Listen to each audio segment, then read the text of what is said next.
Welcome back to our YouTube channel MZ Stories. Guys next episode के लिए like का target 200 है। जैसे ही 200 लाइक्स हो जाएंगे तुरंत अगला एपिसोड आ जाएगा। तो अगर आपको जल्दी से नेक्स्ट एपिसोड चाहिए तो वीडियो को अभी लाइक करो। एपिसोड 61 प्रेस कॉन्फ्रेंस की खबर आरव ने अरुण तक पहुंचा दी थी।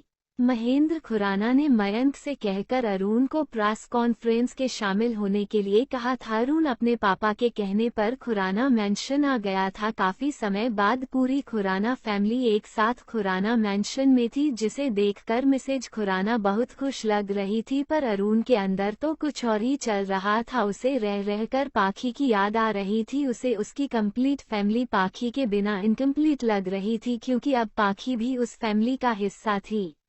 सभी एक साथ स्टेज पर थे। आज मीडिया को पूरी आज़ादी थी खुराना फैमिली के पिक्चर्स क्लिक करने की। मीडिया का ज्यादातर फोकस उन दो हॉट डैशिंग हैंडसम लड़कों पर था जो खुराना इंडस्ट्री के वारिस थे।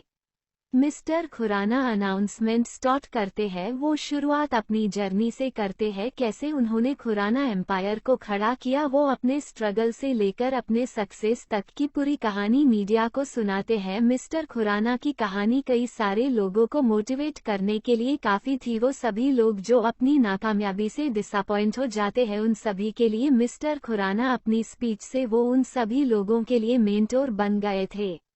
अपनी बात पूरी करने के बाद वो अपने दोनों बेटों को इंट्रोड्यूस कराते हैं। साथ ही वो कुछ सोशल प्रोजेक्ट के बारे में बताते हैं, जिसे वो आम लोगों की भलाई के लिए शुरू करेंगे। इसी के साथ वो उस प्रेस कॉन्फ्रेंस को खत्म करते हैं। दूसरी तरफ ऑस्ट्रेलिया में इशिता गुस्से में रिमोट उठाकर एलईडी की स्क्रीन पर फेंक देती है, जिससे वो एलईडी बंद हो जाती है। इशिता अपनी गुस्से वाली लाल आंखों से अपने डैड की तरफ देखती है और अपने दांत पीसते हुए कहती है, ये थी स्पेशल अनाउंसमेंट। डैड, ये था आपका प्लान। इन दोनों बाप बेटों ने मिलकर हमें बेवकूफ़ बनाया है। डैड, ये हमारी बातों में नहीं, उल्टा हम इनकी बातों में आ गए हैं। अनुराग मेहरा अपनी बेटी की बातें सुनने के बाद गुस्से से कहते हैं, तुम मेरे साथ ऐसा नहीं कर सकते महेंद्र। तुमने खुद मुझसे कहा था प्रेस कॉन्फ्रेंस में तुम अरुण और इशिता की शादी की अनाउंसमेंट करोगे। तुम इस तरह धोखा नहीं दे सकते मुझे। अनुराग अपने असिस्टेंट को बोलकर इंडिया जाने की 2 टिकटें बुक करने के लिए कहता है। इंडिया में अपने पापा की अनाउंसमेंट सुनने के बाद अरुण भी शॉक था, क्योंकि उसने अपने रिसोर्स से पता लगवाया था। उनके अकॉर्डिंग उसके पापा आज इशिता और उसकी शादी की अनाउंसमेंट करने वाले थे, पर एंड में तो उसके पापा ने सब चेंज कर दिया।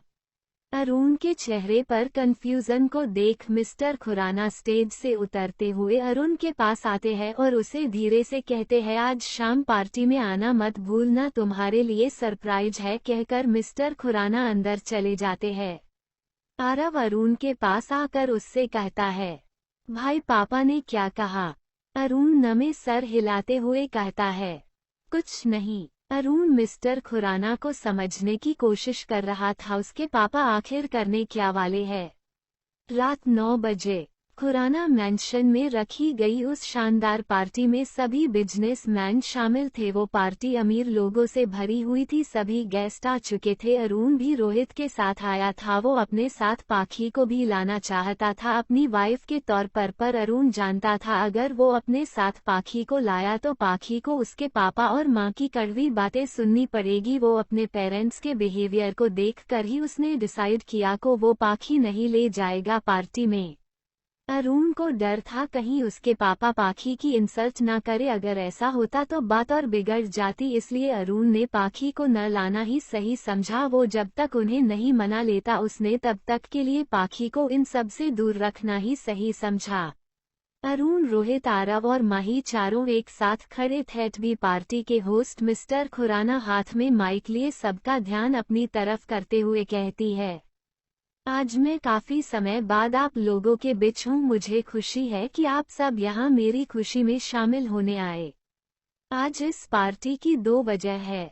मिस्टर खुराना अरुण को अपने पास बुलाते हैं और कहते हैं, मेरे बेटे ने मेरे बाद इस कंपनी को अच्छे से संभाला। टॉप 5 रहने वाली कंपनी को नंबर 1 बनाने का क्रेडिट मेरे बेटे अरुण को जाता है। मिस्टर खुराना अरुण के कंधे पर हाथ रखते हुए कहते हैं, अरुण ने अपनी जिम्मेदारियों को अच्छे से संभाला है। मिस्टर खुराना की बातें सुनकर माही और आरव एक दूसरे की शक्ल देखते हुए कहते हैं, आज सुबह ही तो पापा ने कहा था भाई गैर जिम्मेदार है और अभी देखो कैसे भाई को मक्खन लगा रहे हैं। मिस्टर खुराना आगे कहते हैं, अब मैं इन कंधों पर जिम्मेदारियों का बोझ थोड़ा और बढ़ाने वाला हूँ। मुझे उम्मीद है मेरा बेटा इस जिम्मेदारी को भी अच्छे से निभाएगा। अपने पापा की बातें सुन अरुण उन्हें कोल्ड नजरों से देखता है। वो समझ जाता है कि उसके पापा आगे क्या कहने वाले हैं। तभी मिस्टर खुराना आगे कहते हैं, नेक्स्ट मंथ अरुण की शादी है। ये सुनते ही पूरे हॉल में सब गॉसिप करने लगते हैं। तभी भीड़ में से एक आवाज आती है, मिस्टर खुराना कौन है वो खुशनसीब लड़की जिसे आप अपनी बहू बनाने वाले हैं? उस शख्स की बातों का रिप्लाई करते हुए मिस्टर खुराना कहते हैं, ये आपको बहुत जल्द पता चल जाएगा। मिस्टर खुराना की अनाउंसमेंट सुनते ही वहां मौजूद सभी लोगों में हलचल हो जाती है। इतने बड़े खानदान से आखिर कौन रिश्ता नहीं जोड़ना चाहेगा। वो सभी लोग मिसेज खुराना से अपनी अपनी बेटी को इंट्रोड्यूस कराने लगते हैं। पार्टी में मौजूद सभी लड़कियां अरुण को ऐसे देख रही थी जैसे वो कोई स्ट्रॉबेरी आइसक्रीम हो।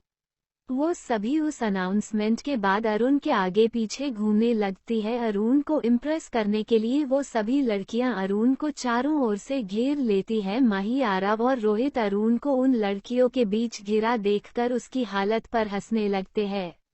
अरुण को देखते हुए रोहित आरव से कहता है, सारे मजे इसी के हैं। शादी भी हो गई और लड़कियों को देखो कैसे इसके आगे पीछे घूम रही है जैसे मधुमक्खियां फूलों पर मंडराती है। भाई का चाम ही कुछ ऐसा है। आरव हंसते हुए कहता है।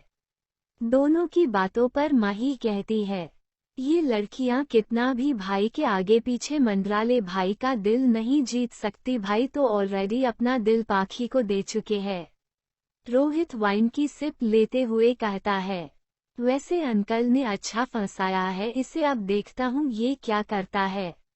एपिसोड 62। अरुण के पीछे पीछे घूमती लड़कियां जो अरुण को रिझाने की जद्दोजहद में लगी थी। अब अरुण उन सभी लड़कियों से फ्रस्ट्रेट हो चुका था। अरुण की ऐसी हालत देखकर रोहित को हंसी आ रही थी।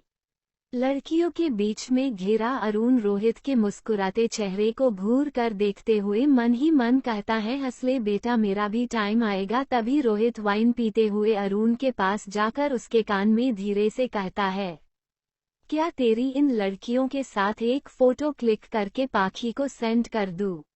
अरुण रोहित को तीखी नजरों से देखता है और फिर उस पर पलटवार करते हुए कहता है, वैसे काव्या और चिराग दोनों साथ में अच्छे लग रहे थे ना। रोहित जो वाइन पी रहा था उसके मुंह से वाइन बाहर आ जाती है और वो अरुण को घूर कर देखते हुए कहता है, काव्या उस जैसे लड़के को कभी पसंद नहीं करेगी। अरुण अपनी एक आईब्रो उठाते हुए कहता है, क्यों वो तुझे पसंद करती है क्या? रोहित अरुण को हैरानी से देख रहा था। भी अरुण आगे कहता है, तुझे क्या लगता है मुझे कुछ पता नहीं चलेगा? कल काव्या के उस सवाल ने सब क्लियर कर दिया था। रोहित अरुण को मक्खन लगाते हुए कहता है, तो फिर उसे बोलना यार हमारे रिश्ते को एक्सेप्ट करने के लिए।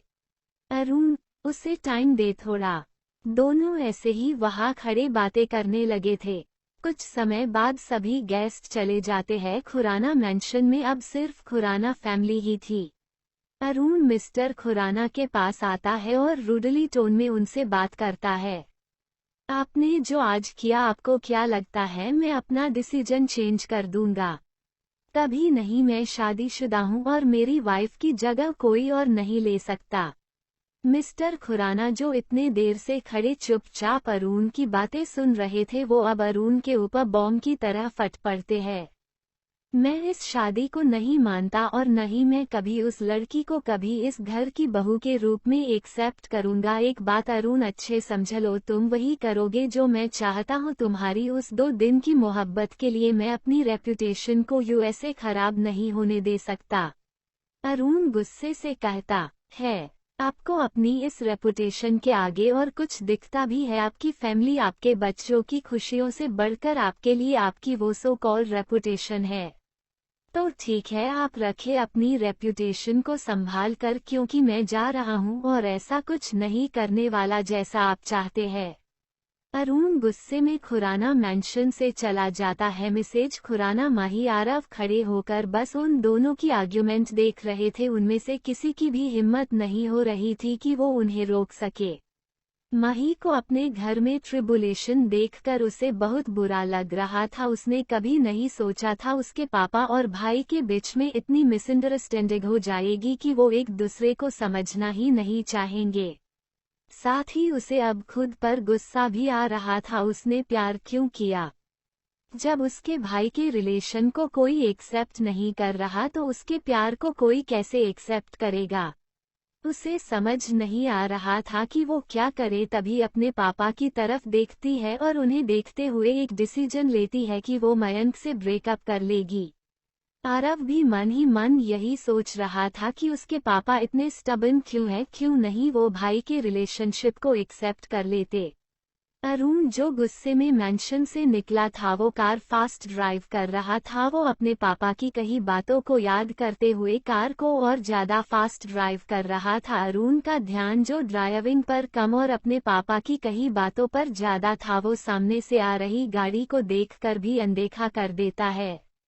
वो कार नजदीक आते हुए तेज तेज हॉर्न देने लगती है। हॉर्न की आवाज सुनकर अरुण का ध्यान सामने से आ रही कार पर जाता है। वो कार टकराने ही वाली होती है कि तभी अरुण टर्न ले लेता है। अचानक लिए गए टर्न से अरुण की कार एक पेड़ से जाकर टकरा जाती है। दूसरी कार को जो शख्स ड्राइव कर रहा था वो जल्दी से अपनी कार का ब्रेक लगता है और अपनी कार से निकलकर अरुण के पास आता है। अरुण जिसका सर स्टीयरिंग पर था, वो शख्स उसके सर को उठाकर सीट से लगा देता है। अरुण के सर से काफी ज्यादा खून बह रहा था। वो शख्स जल्दी से अरुण को अपनी कार में बैठाकर हॉस्पिटल ले जाता है। पाखी जो विला में बैठी बार बार क्लॉक की तरफ देख रही थी, कहती है 0:11 बज रहे हैं, ये अभी तक आए क्यों नहीं, कहाँ रह गए? पाखी को अब अरुण की चिंता होने लगी थी। वो कभी क्लॉक की तरफ देखती तो कभी डोर की तरफ। तभी पाखी अपना फोन उठाकर फोन करने लगती है। वो शख्स जो अरुण को हॉस्पिटल ले आया था, वो अरुण का फोन रिंग होता देख कॉल पिक करता है। कॉल पिक होते ही पाखी कहती है, कहाँ है आप और कितना टाइम लगेगा आपको घर आने में? दूसरी तरफ वो शख्स पाखी की लविंग सॉफ्ट वॉइस सुनकर स्तब्ध खड़ा रह जाता है। पाखी के 2-3 बार हेलो कहने पर वो शख्स जैसे अपने होश में आता है और कहता है, देखिए अभी जो मैं कहने जा रहा हूँ उसे सुनकर आप पैनिक मत होइएगा। पाखी अनजान शख्स की आवाज सुनकर परेशान होते हुए कहती है, आप कौन बोल रहे हैं? तभी वो शख्स आगे कहता है, जिनका ये फोन है उनका एक्सीडेंट हो गया है, अभी वो हॉस्पिटल में एडमिट है, उनका ट्रीटमेंट हो रहा है। ये सुनते ही पाखी शॉक हो जाती है और वो अपनी लड़खड़ती हुई आवाज में उससे शख्स से हॉस्पिटल का एड्रेस लेती है। थोड़ी ही देर बाद पाखी चिराग के साथ हॉस्पिटल पहुंच जाती है। पाखी की आंखें नम थी, वो बस जल्द से जल्द अरुण मिलना चाहती थी, उसे देखना चाहती थी। एपिसोड 63। पाखी हॉस्पिटल के कॉरिडोर में भाग रही थी। भागते हुए पाखी के कदम लड़खड़ा जाते हैं। वो जैसे ही गिरने को होती है कि 2 मजबूत हाथ उसे थाम लेते हैं। पाखी उस अनजान शख्स को देखती है। जैसे ही वो शख्स पाखी का चेहरा देखता है, वो शॉक हो जाता है और मन ही मन खुद से कहता है, पाखी यहाँ, वो भी ऐसी हालत में जहाँ उस शख्स ने पाखी को पहचान लिया था तो वही पाखी उसे नहीं पहचान पाई थी। पाखी सही से खड़े होते हुए उस शख्स से कहती है, क्या आपने ही कॉल किया था? वो शख्स हमें अपना सर हिलाता है। पाखी रोते हुए उससे पूछती है, कहाँ है वो? वो शख्स ओठ की तरफ इशारा करते हुए कहता है, वहाँ है वो। पाखी धीमे कदमों से आगे बढ़ती है और ओठ के डोर के सामने जाकर खड़ी हो जाती है और रोने लगती है। चिराग जो गाड़ी को पार्क कर रहा था, उसने खुराना मैंशन में कॉल करके अरुण के बारे में बता दिया था। मिस्टर खुराना अपनी फैमिली के साथ हॉस्पिटल आ गए थे। वो चिराग के साथ अंदर आते हुए उससे पूछते हैं, अरुण कहाँ है? चिराग जिसे पाखी दूर से दिख गई थी, वो उसकी ओर इशारा करते हुए कहता है, वहाँ है। मिसेज खुराना एक लड़की को वहां खड़े देखकर वो समझ जाती है कि ये वही है जिसने उनके बेटे को उनसे छीना है। मिसेज खुराना तेज कदमों से सबको पीछे छोड़ते हुए आगे बढ़ जाती है। वो उनकी तरफ पीठ किए हुई खड़ी पाखी के पास आकर उसे एक हाथ से अपनी तरफ पलटकर एक थप्पड़ उसके गाल पर जड़ देती है। पाखी जो पहले से ही अरुण की हालत को देखकर बेसुध सी खड़ी थी, वो अचानक पड़े थप्पड़ से खुद को संभाल नहीं पाती और धक से फ्लो पर गिर जाती है। पाखी के गाल पर थप्पड़ पड़ते ही उस अनजान शख्स ने अपने मुट्ठी गुस्से में कस ली थी। मिसेज खुराना बिना किसी की परवाह किए पाखी को सुनाने लगती है, तुम्हारी वजह से ही मेरा बेटा आज इस हालत में है। अगर तुम उसकी लाइफ में नहीं आती तो मेरा बेटा आज यहाँ नहीं होता। मिसेज खुराना सारी चीजों के लिए पाखी को जिम्मेदार ठहरा देती है। वो सभी गलतियों का दोष पाखी को देती है। वो बिना किसी चीज की परवाह किए पाखी को सुनाए जा रही थी। पाखी अपने थप्पड़ पड़े गाल पर एक हाथ लगाए फ्लो पर बैठे हुए ही मिसेज खुराना की सारी कड़वी बातें सुन रही थी। उनकी बातों से पाखी के आंसू और ज्यादा बहने लगे थे। मिसेज खुराना पाखी को धीत्कारते हुए कहती है, तुम्हें तो शर्म से मार जाना चाहिए, तुमने एक लड़के को उसके परिवार से दूर कर दिया। मिसेज खुराना की बातों का पाखी पर असर दिखने लगा था। अब वो इन सब के लिए खुद को जिम्मेदार मानने लगी थी। पाखी अपनी हिम्मत जुटाकर खड़ी होती है और मिसेज खुराना की तरफ मुड़ती है। मिस्टर खुराना जो मिसेज खुराना के जस्ट पीछे ही खड़े थे, वो दोनों पाखी का चेहरा देखकर शॉक हो जाते हैं। उनके शब्द उनके मुंह में ही रह जाते हैं। वो आगे पाखी को कुछ बोल नहीं पाते तो वही पाखी भी अपने सामने उन दोनों को देखकर कुछ बोलना चाहती थी, पर उसकी आवाज उसका साथ ही नहीं दे रही थी। वो मुंह तो खोलती है पर उसके मुंह से एक शब्द नहीं निकलता। पाखी अपने दोनों हाथों को उनके सामने जोड़कर खड़ी हो जाती है और बिना कुछ बोले वहां से भागते हुए हॉस्पिटल के बाहर आ जाती है। मिस्टर एंड मिसेज खुराना पाखी को देख शॉक थे। वो बस उसे वहां से जाते हुए देखते रह जाते हैं। तभी मिस्टर खुराना मिसेज खुराना की तरफ देखते हुए कहते हैं, क्या ये वही है? पर ऐसा कैसे हो सकता है? पाखी जो हॉस्पिटल से निकलकर सड़क किनारे बस भागे ही जा रही थी, वो रुकती है और चीख चीख कर रोने लगती है। वो रोते हुए खुद से कहती है, क्यों हमारे साथ ही ऐसा क्यों होता है? हर बार सबके दर्द की वजह हम ही क्यों बनते हैं? क्या हम इतने बुरे हैं? कोई हमारे साथ रहना नहीं चाहता, सब हमें छोड़कर चले जाते हैं। पाखी के आंसू जो लगातार बहे जा रहे थे, अब उसे फील हो रहा था कि उसका सर भारी हो गया है। पाखी दोनों हाथों से अपने सर को पकड़ लेती है। धीरे धीरे कर पाखी की आंखें बंद होने लगती है और वो कुछ ही सेकंड्स में फेंट हो जाती है। एक शख्स जो पाखी के पीछे ही हॉस्पिटल से निकला था, वो उसे ढूंढते हुए उसी जगह पहुंच जाता है जहां पाखी फेंट हुई थी। वो सड़क के किनारे बेहोश गिरी पाखी को अपने बाहों में उठाता है और उसे अपनी कार की बैक सीट पर लेटा देता है। खुद ड्राइविंग सीट पर आकर वो कार ड्राइव कर वहां से चला जाता है। करीब 1 घंटे बाद डॉक्टर्स ऑट से बाहर आते हैं।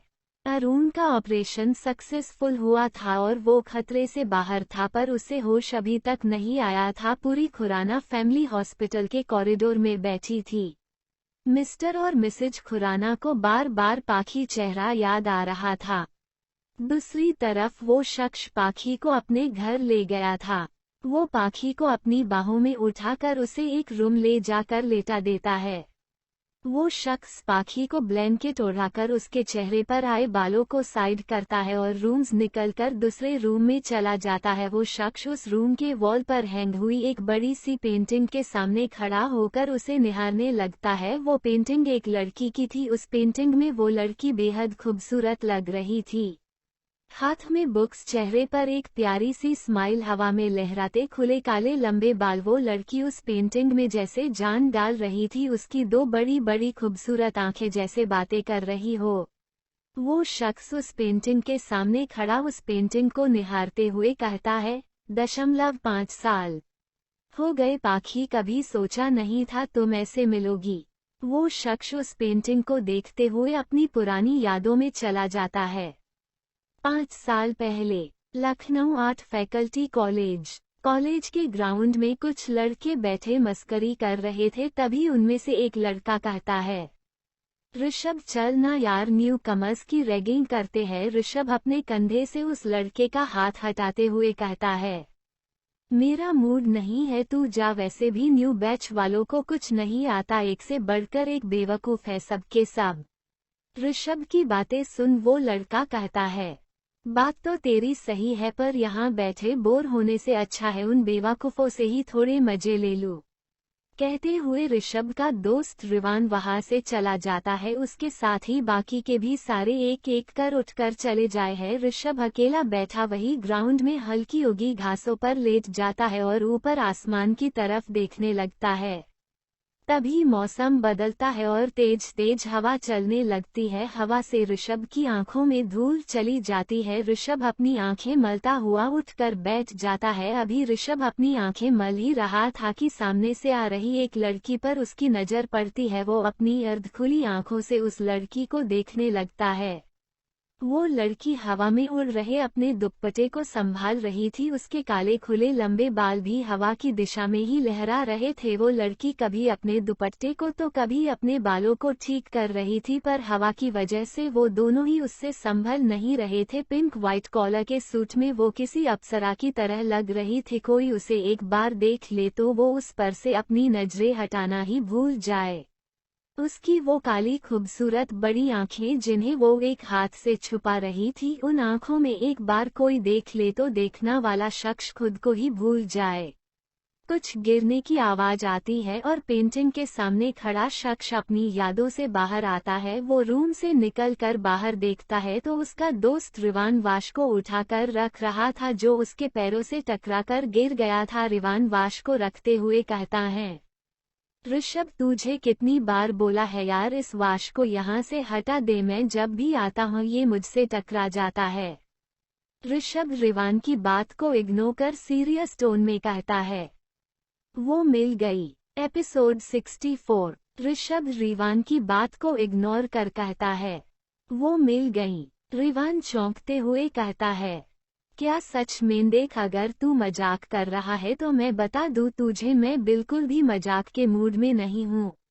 ऋषभ चुपचाप खड़ा शांति से रिवान की एक्साइटमेंट को देख रहा था। वो रिवान को अपनी पलकें झपकाकर हाँ कहता है। रिवान जल्दी से ऋषभ के गले लगते हुए कहता है, भाई पार्टी तो बनती है, फाइनली भाभी मिल गई। रिवान के ये कहते ही ऋषभ का चेहरा उतर जाता है। ऋषभ को उदास देखकर रिवान कहता है, क्या हुआ ब्रो, सेलिब्रेशन का टाइम है और तू सड हो रहा है? ऋषभ सोफे पर बैठते हुए कहता है, उसने शादी कर ली है। ऋषभ की बात सुनते ही रिवान की खुशी एक सेकंड में गायब हो जाती है और वो चौंकते हुए कहता है, क्या? ऋषभ हम्मम में कहता है। रिवान ऋषभ के चेहरे पर उभरे उस दर्द को देखकर कहता है, तूने तो उसका इतना वेट किया, क्या वो तेरे आने का थोड़ा सा भी इंतजार नहीं कर सकती थी? ऋषभ कहता है, कैसी करती, क्या मैंने उसे कभी कहा कि मैं उसे पसंद करता हूँ, बेइंतहा प्यार करता हूँ उससे, वो मेरा इंतजार करे? रिवान रुड टोन में कहता है, बहुत जल्दी एहसास हो गया आपको इस बात का, जब तेरे आगे पीछे घूमकर ये कह रहा था बोल दे अपने दिल की बात वरना कोई और ले जाएगा उसे, तब तो तुझे मैं मक्खी जैसा लग रहा था, भिन भिन करता हुआ। ऋषभ घूर कर रिवान को देखता है, मुझे ऐसे मत देख, भाभी के लवा को जाकर देख, ऐसे तभी वो भाभी का पीछा छोड़ेगा।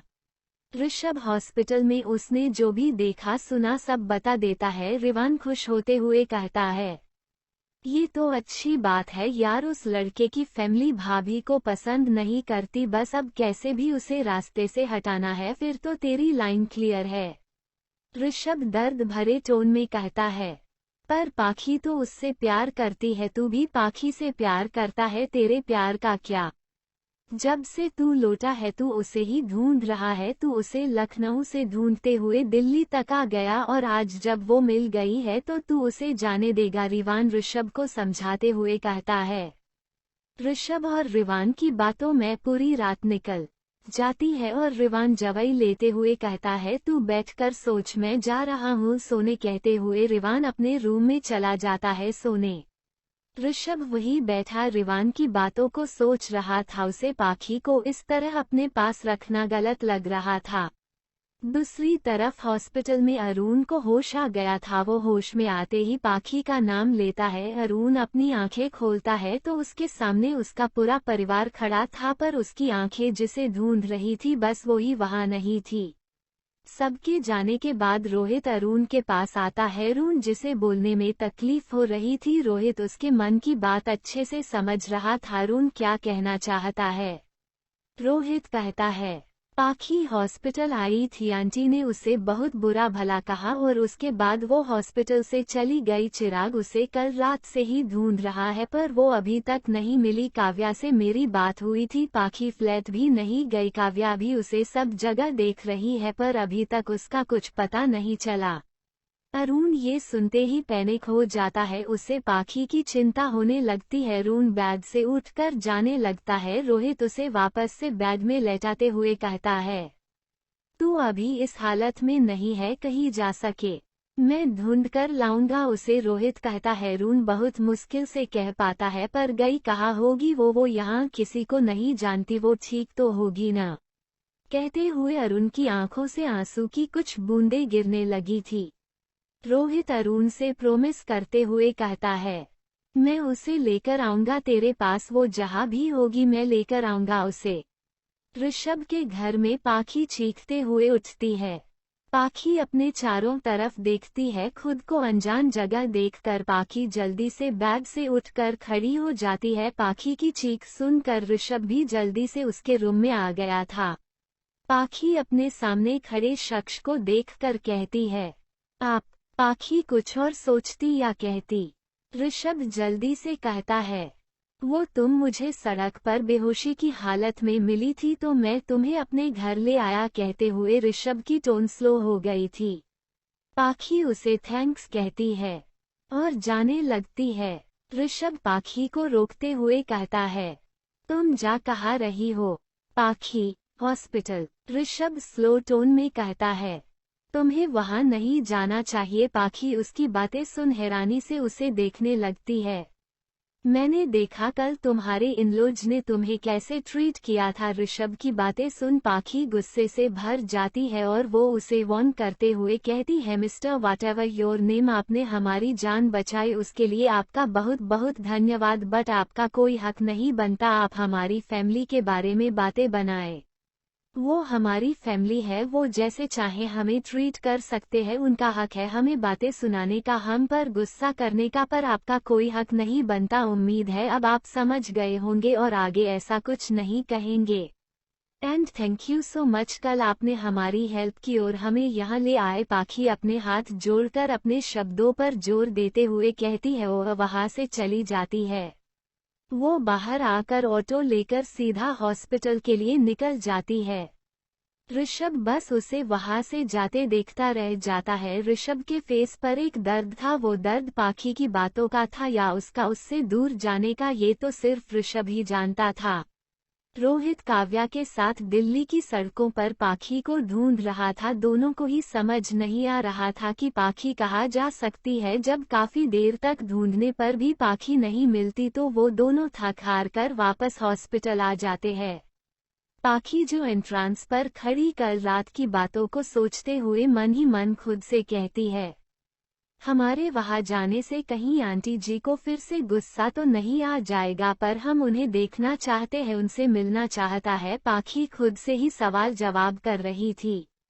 तभी काव्या को हॉस्पिटल के एंट्रांस पर पाखी खड़ी दिखती है। काव्या जल्दी से दौड़कर पाखी को अपने गले लगा लेती है और उसे वैसे ही हग किए हुए पूछती है, तुम ठीक तो है ना? पाखी हम कहती है। रोहित पाखी के पास आते हुए कहता है, आप कहाँ थी? हम कब से आपको ढूंढ रहे हैं। पाखी, रोहित जी हम ठीक है, आप ये बताए वो कैसे है? रोहित, जब से होश में आया है तुम्हें ही ढूंढ रहा है।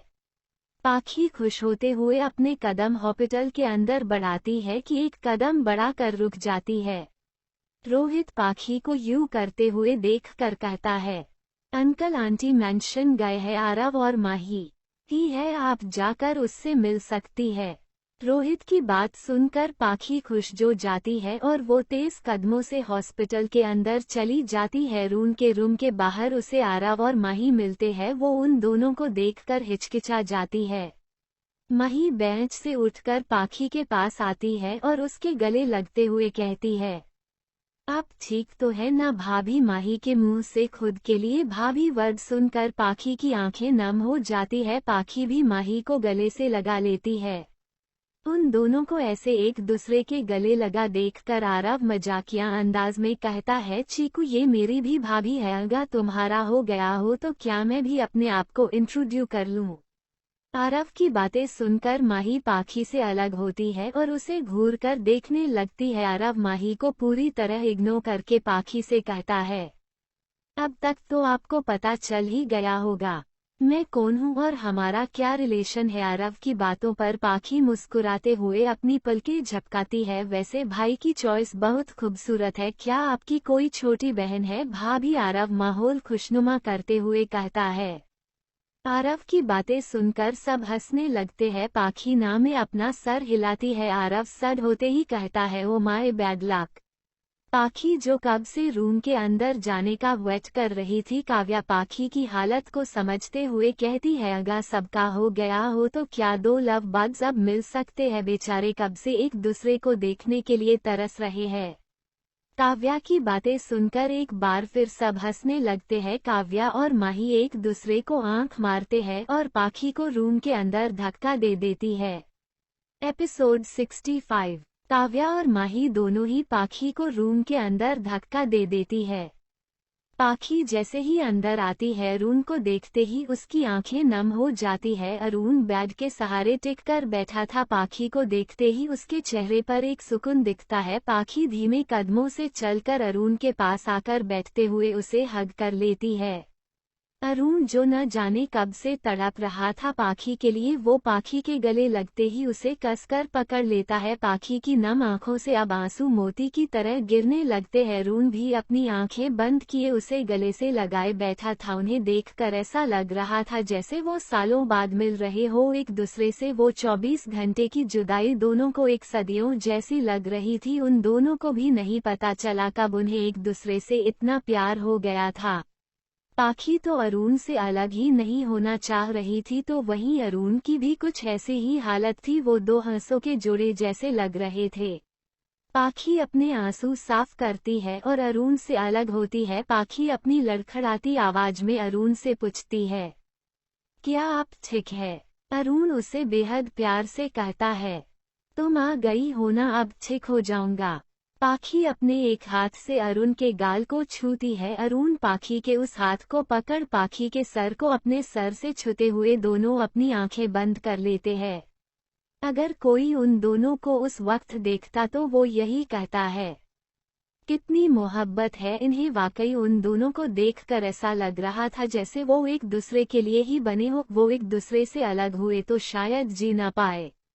पाखी अपने इमोशन को कंट्रोल करते हुए अरुण से दूर होती है। पाखी वही रखी अरुण की नाश्ते की प्लेट उठाकर उसे अपने हाथों से खिलाने लगती है। अरुण बहुत प्यार से पाखी की आंखों में देखते हुए उसके हाथों से खा रहा था। पाखी अरुण को उसकी मेडिसिन देती है। वो आगे अरुण से कुछ कहती कि तभी एकदम से सब अंदर आ जाते हैं। काव्या उन दोनों को छेड़ते हुए कहती है, ओहो बड़ा टाइम लगा, तुम दोनों को कर क्या रहे थे। पाखी काव्या को घूर कर देखती है। रोहित जो अरुण की फीलिंग्स को अच्छे से समझता था, वो अरुण का साथ देते हुए काव्या से कहता है, ये दो प्यार करने वालों के बीच की बात हार्टलेस लोगों को कहाँ समझ आएगी। रोहित की बातों पर काव्या उसे तीखी नजरों से देखती है और मन ही मन खुद से कहती है, अच्छे से समझ रहे हैं मिस्टर बंदर, आप क्या कहना चाह रहे हैं, पर इतनी आसानी से आपकी दाल नहीं गलने वाली, थोड़े और एफर्ट्स करो। खुराना मैंशन में जब से मिस्टर और मिसेज खुराना ने पाखी को देखा था, वो जैसे कहीं खो से गए थे। मिसेज खुराना को एहसास होता है उस दिन उन्होंने किसी और लड़की को ही पाखी समझकर इतनी बातें सुना दी थी। आज जब उन्होंने पाखी को देखा तो उन्हें जैसे अपनी आंखों पर विश्वास ही नहीं हो रहा था। पाखी का चेहरा उन्हें किसी की याद दिला रहा था। मिस्टर खुराना मिसेज खुराना को खुद में खोया देख उनसे कहते हैं, यकीन करना मुश्किल है ना मिसेज खुराना मिस्टर खुराना की बातें सुनकर अपने ख्यालों से बाहर आते हुए कहती है। क्या महेंद्र सच में ये वही है या फिर सिर्फ इस लड़की की शक्ल ही उनसे मिलती है? महेंद्र खुराना, यही तो पता करना है। अनुराग ऑस्ट्रेलिया से वापस आ गया है और मैं उसी से मिलने जा रहा हूँ। पता तो करना पड़ेगा 22 साल पहले जो हुआ था उसमें कितनी सच्चाई थी। मिसेज खुराना हमें अपना सर हिलाती है। दूसरी तरफ पाखी के जाने के बाद ऋषभ सोफे पे बैठा एक बाद एक ड्रिंक पिए ही जा रहा था जब रिवान उठकर हॉल में आता है और काउंटर पर ऋषभ को ड्रिंक करता देखता है तो वो उससे पूछता है, क्या हो गया भाई, आज इतने टाइम बाद ड्रिंक कर रहा है, वो भी अकेले अकेले। ऋषभ जो बोतल से ही पी रहा था वो सिप लेकर कहता है, वो चली गई। रिवान ये सुनकर फिर से हैरान हो जाता है और उससे कहता है, तूने उसे जाने क्यों दिया, क्या तूने उसे बात की? ऋषभ नामे अपना सर हिलाता है। रिवान कुछ बोलने ही वाला था कि तभी ऋषभ उसे बोलने का मौका न देते हुए कहता है, वो अपनी दुनिया में खुश है और मैं उसके दुख की वजह नहीं बनना चाहता। वो जहाँ भी रहे खुश रहे, मैं उससे अब कभी नहीं मिलना चाहता। रिवान इसके आगे कुछ नहीं कहता है। मिस्टर खुराना अनुराग मेहरा से मिलने उसके घर गए थे। मिस्टर खुराना और अनुराग मेहरा दोनों लिविंग एरिया में एक दूसरे के आमने सामने बैठे थे। अनुराग मेहरा नाराजगी भरे टोन कहते हैं, आपने जो भी वादे किए थे आपने उसमें से एक भी पूरा नहीं किया। जब आपको वो करना ही नहीं था तो आपने कहा क्यों था? महेंद्र खुराना अनुराग मेहरा की बातों को इग्नोर कर उल्टा उनसे ही सवाल करते हुए कहते हैं, आकाश के परिवार में से क्या अभी भी कोई जिंदा है? अचानक ये सवाल सुनते ही अनुराग मेहरा को 22 साल पहले जो हुआ वो सब याद आने लगता है। वो हैरान परेशान होते हुए कहते हैं, भाई साहब का परिवार तो एक्सीडेंट में ही चल बसा, अगर कोई बचता तो आज वो मेहरा इंडस्ट्री का वारिस होता। पर आप अचानक से ये सवाल क्यों पूछ रहे हैं? आप तो सब जानते ही है, उस भयानक रात ने मेरे भाई को मुझसे छीन लिया, सब खत्म हो गया उस एक रात में। अनुराग मेहरा सड होते हुए कहते हैं, उनकी आंखें भी नम थी। 22 साल हो गए उस हादसे को। अनुराग मेहरा मन ही मन कहते हैं, क्या हो गया इसे आज ये अचानक से वो सब क्यों पूछ रहा है, कहीं इसे कुछ पता तो नहीं चल गया? जहां एक तरफ अनुराग मेहरा के मन में ये सब चल रहा था तो वहीं दूसरी ओर मिस्टर खुराना सुन तो रहे थे पर उन्हें अनुराग मेहरा की बात पर उनका मन नहीं हो रहा था मानने का, उनकी बात पर भरोसा करने का। मिस्टर खुराना मन ही मन खुद से कहते हैं, कुछ तो ऐसा है जो मैं नहीं जानता। सालों पहले मैंने अनुराग की बातों का भरोसा कर लिया था पर जब से उस लड़की को देखा है ऐसा क्यों लग रहा है, कुछ तो है जो मुझे नहीं पता। पता तो करना पड़ेगा आखिर 22 साल पहले हुआ क्या था। मिस्टर खुराना को सोच में डूबा देख अनुराग कहता है, आपने अरुण और इशिता की शादी की अनाउंसमेंट क्यों नहीं की? अनुराग मेहरा का सवाल सुनकर मिस्टर खुराना एक लंबी सांस लेते हैं और अफसोस के साथ कहते हैं, अरुण ने शादी कर ली है। अरुण की शादी की बात सुनते अनुराग मेहरा के पैरों तले से तो जमीन खिसक गई थी। उनके सारे सपने एक पल में टूटकर चकनाचूर हो गए। अनुराग मेहरा रुडेली टोन में कहता है, क्या कह रहे हैं आप? अरुण ऐसा कैसे कर सकता है? अनुराग को बीच में ही रोकते हुए मिस्टर खुराना कहते हैं, ये सच मुझे भी कल ही पता चला है। अनुराग मेहरा, आपने इस शादी को एक्सेप्ट कैसे कर लिया? मिस्टर खुराना, मैं एक बिजनेसमैन के साथ साथ एक बाप भी हूँ। पहले भले ही मैंने उसकी शादी को एक्सेप्ट ना किया हो पर कल जब मैंने अपने बेटे को जिस हाल में देखा उसे देखकर एक बाप जीत गया और एक बिजनेसमैन हार गया। अनुराग मेहरा मिस्टर खुराना की बातें सुनकर गुस्से से तमतमा जाते हैं। वो कुछ कहते उससे पहले ही इशिता उनके पीछे से कहती हुई आगे आती है, ये तो अच्छी बात है अंकल, आपने अरुण की शादी को एक्सेप्ट कर लिया, मैं बहुत खुश हूँ अरुण के लिए। अपनी बेटी की बातें सुनकर अनुराग मेहरा उसे अजीब नजरों से देख रहे थे, जैसे कोशिश कर रहे हो समझने की उनकी बेटी के दिमाग में चल क्या रहा है। मिस्टर खुराना इशिता की बातों का जवाब देते हुए कहते हैं, इशिता तुम अरुण की बचपन की दोस्त हो, मैं जानता हूँ तुम्हें हट हुआ होगा अरुण की शादी की खबर सुनकर। इशिता बीच में ही कहती है, अरे नहीं अंकल, अरुण की खुशी में ही मेरी खुशी है। अरुण खुश है, इससे अच्छी और क्या बात हो सकती है। मिस्टर खुराना इशिता के सर पर हाथ रखते हैं और वहां से चले जाते हैं। इतने देर से अनुराग मेहरा ने खुद का गुस्सा कंट्रोल कर रखा था। मिस्टर खुराना के जाने के बाद वो फट पड़ते हैं। इशिता अपने डैड को समझाते हुए कहती है, डोंट वरी डैड, जैसा हम चाहते हैं वैसा ही होगा। सब पहले जैसा करने के लिए एक इंसान को तो मरना ही होगा। अनुराग मेहरा सवालिया नजरों से इशिता को देखते हुए पूछते हैं, किसे मरना होगा? इशिता डेविल स्माइल करते हुए कहती है, उसी को जो मेरे और अरुण के बीच आई है। ध्यान रखना इसकी खबर किसी को न हो। अनुराग मेहरा अपनी बेटी को समझाते हुए कहते हैं। इशिता, डोंट वरी डैड, किसी को कुछ पता नहीं चलेगा। दूसरी तरफ हॉस्पिटल में मिसेज खुराना अरुण के लिए हेल्थी खाना बना कर ले जाती है। एक बार फिर पाखी और मिसेज खुराना का आमना सामना हो जाता है। पाखी, जो मिसेज खुराना को देखकर डर गई थी और कांपने लगी थी, वो उन्हें देखती है। पाखी उन्हें देखकर कहीं भाग जाना चाहती थी पर वो ऐसा नहीं कर सकती थी। वो चुपचाप उनके सामने अपनी नजरें झुकाए खड़ी थी।